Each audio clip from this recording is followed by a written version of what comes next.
এখানে আমার পেঁয়াজটা লাল লাল করে ভাজা হয়ে গেছে। এখন আমি দিয়ে দেবো দারচিনি, এলাচি, তেজপাতা। তারপর এখানে দিয়ে দেবো হচ্ছে সামান্য পরিমাণে আদা রসুন বাটা। এরপর দিয়ে দেবো হচ্ছে জিরা বাটা। তারপরে এখানে দিয়ে দেবো হচ্ছে গরম মশলা আমি একটু বাটা দেব।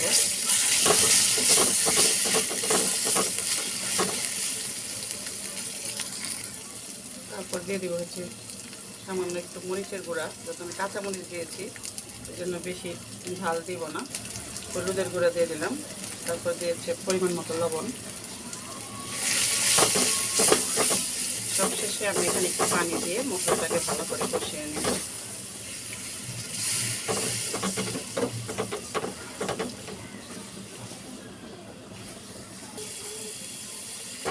মশলাটা এখানে ভালো করে কষানো হয়ে গেছে।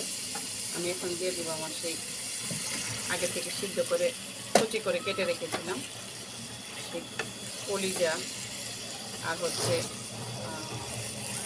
তিল্লি, ক্যাপসা কিছু এখানে একসাথে মিক্স করা আছে। এটাকে আমি এখন ভালো করে কষিয়ে নিব।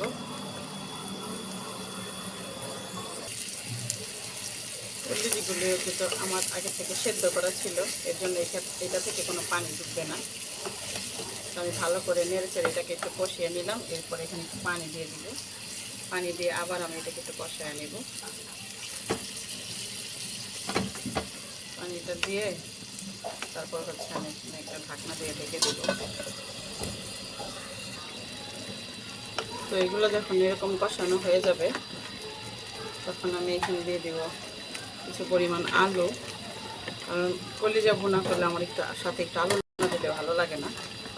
আলুটা দিলে খেতে অনেক মজা হয় ভাতের সাথে। শুধু কলিজা ভালো লাগে না, আলুটা দিলে একটু মাখা মাখা হয় আর খেতেও ভালো লাগে। আর সাথে যদি থাকে পাতলা ডাল। তো এইখানে আমার আলুটা দিয়ে আমি আবার একটু নেড়ে চেড়ে কষিয়ে নিব। দেখেন আমার আলুটাও কষানো হয়ে গেছে। তো আমি এখানে দিয়ে দিব হচ্ছে একটু ঝোলের পানি। এরপরে পানিটা শুকিয়ে একটু মাখা মাখা হয়ে গেলেই নামিয়ে নিব। আমার এটা রেডি হয়ে যাবে। আর এই তো আমার কলিজা ভুনাটা রেডি। এই পর্যায়ে আমি মাখা মাখা হয়ে গিয়েছে। আমি এখন চুলাটা নিভিয়ে দিব।